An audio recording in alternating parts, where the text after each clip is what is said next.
Dear students, a very warm welcome to today's lecture. I hope all of you are doing well. In today's session, we will discuss an important topic of management, centralization versus decentralization, along with the concept of authority, responsibility, and delegation of authority. Before we begin, let us understand what we will achieve by the end of this unit. After completing this chapter, you will be able to understand the meaning and importance of authority and responsibility in an organization. You will also be able to explain delegation of authority and its process, which include assignment of responsibility, grant of authority, and fixing accountability. Further, you will be able to differentiate between centralization and decentralization on the basis of how much authority is retained at the top of delegated to lower levels. You will learn the meaning, characteristics, factors, advantages, and disadvantages of decentralization. Similarly, you will study the meaning, characteristics, need, importance, and demerits of centralization. Finally, you will understand how the degree of centralization or decentralization affect organization structure, whether it becomes tall or flat. Now, let us begin the chapter step by step. Dear students, before we understand centralization and decentralization, we must first understand the foundation. We must first understand the foundation concept, authority and responsibility. Authority refers to the power and rights given to an individual to make possible the performance of the delegated work. In simple words, authority means the right to command, decide, or act. For example, a manager may have the authority to spend a certain amount of money, use specific materials, or even hire and fire employees. Authority is essential because without authority, a person cannot effectively perform the work assigned to him. However, it is important to note that authority may not always include decision making and action. Sometimes authority may be limited only to advising, consulting, and providing services. Now, let us understand responsibility. Responsibility refers to the duty or activity assigned to a person. But within the internal working of an organization, responsibility means the obligation of a subordinate to perform the assigned duty. George R. Terry clearly defines responsibility by stating that responsibility of an executive is the obligation to carry out assigned activities to the best of his abilities. So to conclude slide 1, authority means power or right. Responsibility means duties or obligation. Both are equally important because authority without responsibility leads to misuse of power, and responsibility without authority leads to helplessness.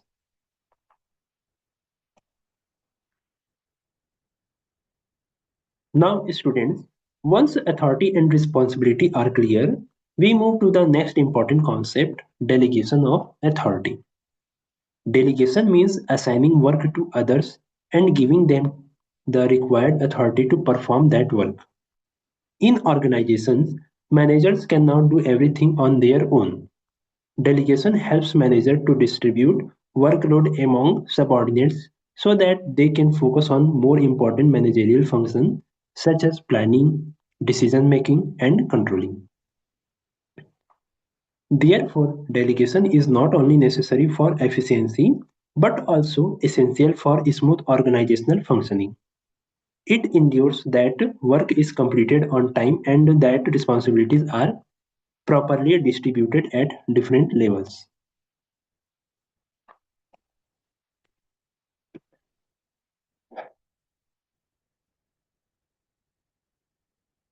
Dear students, delegation is not a single action.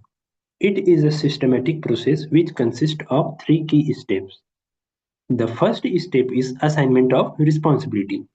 Responsibility means the work or duties assigned to a person due to his position in the organization. Here, The supervisor must clearly explain to the subordinate what exactly is expected of him. Without clarity, performance becomes weak and confusion increases.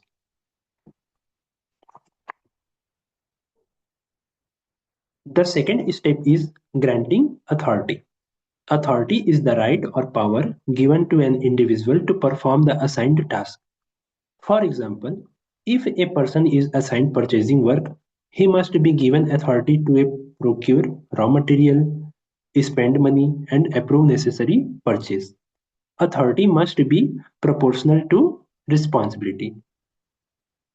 Finally, responsibility and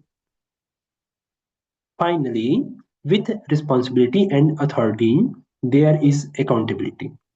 Accountability means the obligation of the subordinates to provide an explanation of result achieved.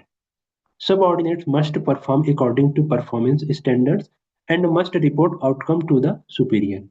So delegation is complete only when responsibility is assigned, authority is granted, and accountability is fixed.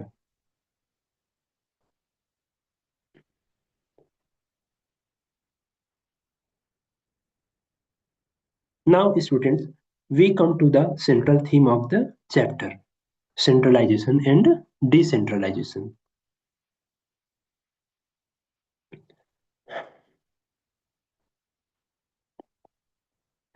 Centralization and decentralization refers to the extent to which authority is delegated in a business. If there were complete centralization, then subordinate would have no authority at all. All decisions would be taken only by top management. On the other hand, complete decentralization would mean that subordinates would have full authority to make decisions. Traditionally, most firms throughout the world were highly centralized.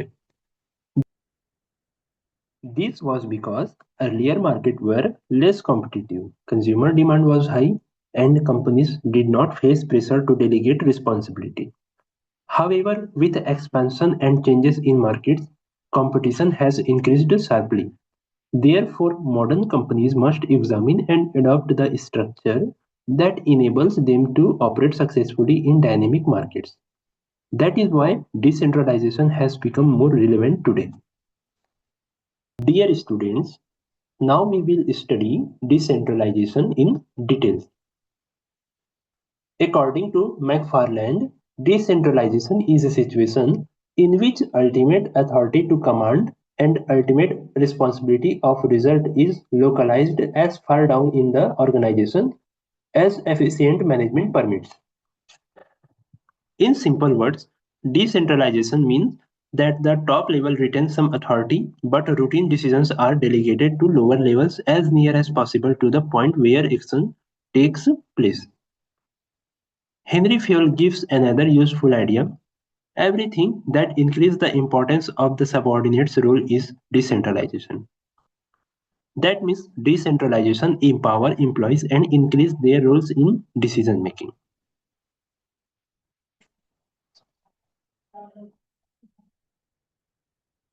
Now, students, we must understand that decentralization is not completely separate from delegation. Decentralization is an extension of delegation. Delegation means handling over responsibility and authority from one individual to another, and once done, the process is complete. But in decentralization, the authority is scattered throughout the organization. It is the diffusion of authority across the enterprise. Decentralization is said to be complete only when the fullest possible delegation is made to all the people at different levels. Also, in delegation, the control remains entirely with the person who delegates. But under decentralization, top management exercises minimum control and gives departmental managers the authority to control their units. So, decentralization is broader and more systematic than delegation.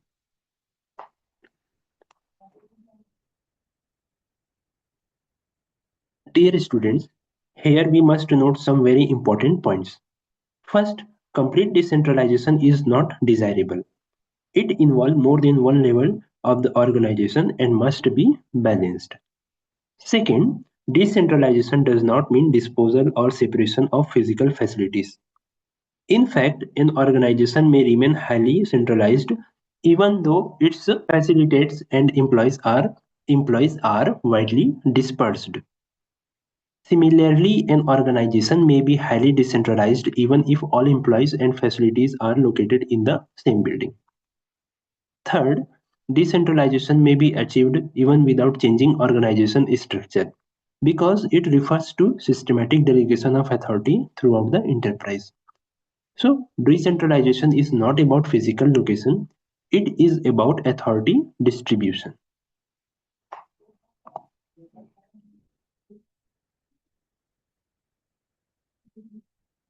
Now, students, let us discuss the key characteristic of decentralization in an organization. First, decentralization involves the dispersal of decision-making authority across various levels of management.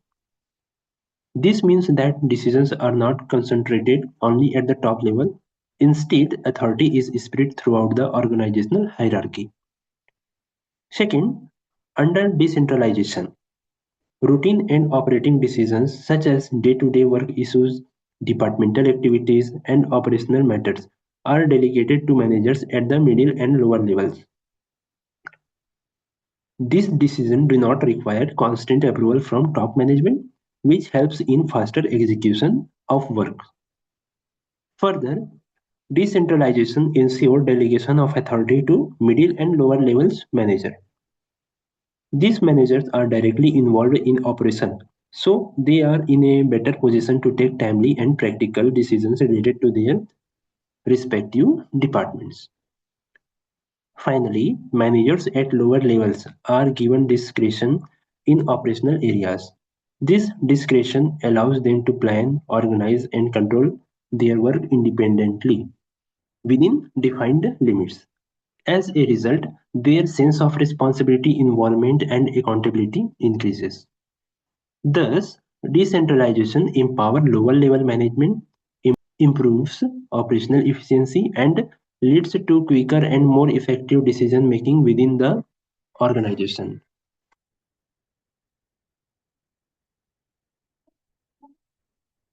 Within the organization. Now we discuss factors that encourage decentralization. Decentralization becomes necessary when quick and appropriate decisions are required at various levels to take advantages of opportunity. It is also desirable when top management want to reduce communication burden. Furthermore, when products or markets require special emphasis for particular product line or market segments, decentralization helps. Technological changes also create conditions favorable to decentralization. In order to increase flexibility, relieve top executive of extra burden, and improve discretion at lower levels, decentralization is essential. Finally, when organizational activities are physically dispersed, decentralization becomes more beneficial to achieve better result. Now, students, decentralization may exist at different degrees. The degrees of decentralization can be tested through certain guidelines. If more decisions are made at lower levels, decentralization is higher. If decisions are taken closer to the point where the problem arises, decentralization increases. If important decisions are taken at the lower levels and decisions cover a larger number of functions, the organization becomes more decentralized. Also, if subordinates do not need to consult superior frequently, decentralization is greater.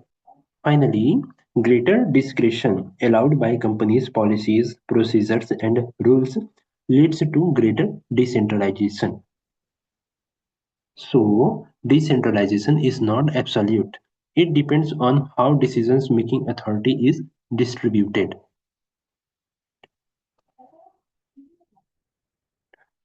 Now, let us understand why decentralization is considered highly useful in many modern organizations. The first and most practical advantages is that it relieves top management from excessive workload. If the top executive handle every routine matter, they become overloaded and are unable to focus on important responsibilities such as strategic planning, policy formation, and long-term decision making. Decentralization transfer routine decision making to lower levels, allowing top management to give more attention to key organizational issues. Secondly, decentralization improves the motivation level of employee. When employees at lower levels are given authority and responsibility, their job become more meaningful and attractive. They feel trusted by the organization, which build confidence and increase job satisfaction. This psychological benefit directly improve their commitment and performance. Thirdly, decentralization encourages initiative at lower levels. Since employees are allowed to participate in decision making, they become more active, responsible, and innovative.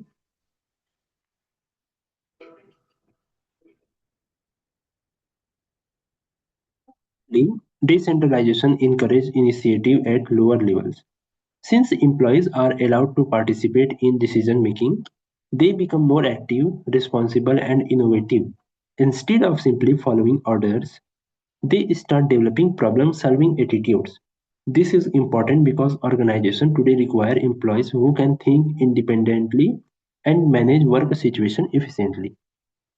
Another major benefit is that decentralization leads to more realistic and practical decisions. This happens because decisions are made closer to knowledge of problem, made closer to the actual work situation. The managers at the operational level have first-hand knowledge of problems, employees, customers, and daily working conditions. As a result, decisions are taken faster and are more suitable to real conditions.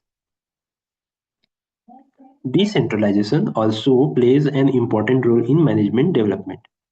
When lower level executives are given authority and responsibility, they gain experience in decision making and leadership. This prepares them as future managers and strengthens the organization leadership pipeline. Finally, decentralization makes it easier to judge the performance of executives. When an executive is placed in charge of an autonomous unit, it becomes clear whether results are achieved due to his skills and decisions. Thus, performance measurement become more accurate and fair. So overall decentralization improves speed, participation, motivation and managerial growth, making it a valuable approach for many organizations. Dear students, although decentralization has many advantages, it also carries certain limitations. Therefore, organizations must apply decentralization carefully and systematically. The first major, the first major disadvantage is that administrative cost increase. Under decentralization, different departments or units may require separate experts or specialist services. This leads to duplication of skilled staff, additional specialist service. This leads to duplication of skilled staff, additional managerial appointments, and higher operational expenses. For example, if every unit needs its own finance manager, HR support, and technical specialist, the cost becomes heavy. Secondly, decentralization makes it difficult for top management to control decisions. When authority is distributed across many levels, top executives may not have direct control over daily decisions taken by departmental managers. This may create gap in coordination and sometimes leads to decisions that are not aligned with overall organizational policies. Thirdly, decentralization may cause executive to develop a narrow outlook. This means that unit manager may focus only on their own departmental performance rather than the overall welfare of the organization. This can lead to conflict among departments and reduce organizational unity. Another important limitation is that decentralization may disturb uniformity and consistency in procedures. Since decisions are taken at different levels, each unit may follow different methods and approaches. This can create variation in work standards, customer service qualities, and organizational procedures. Finally, decentralization may create challenges during emergency situations. In emergencies, quick central direction is necessary for strong coordination. When power is decentralized, it may become difficult to respond uniformly and rapidly, and adjustment to changing conditions may not be smooth. Therefore, decentralization is beneficial, but it must be balanced with proper coordination, policies, and control system. Dear students, thank you for your attention. If you found this video is useful, please like and share it. And if you have any doubt related to this video, feel free to write them in comment box. We will try to our best to answer them. Thank you.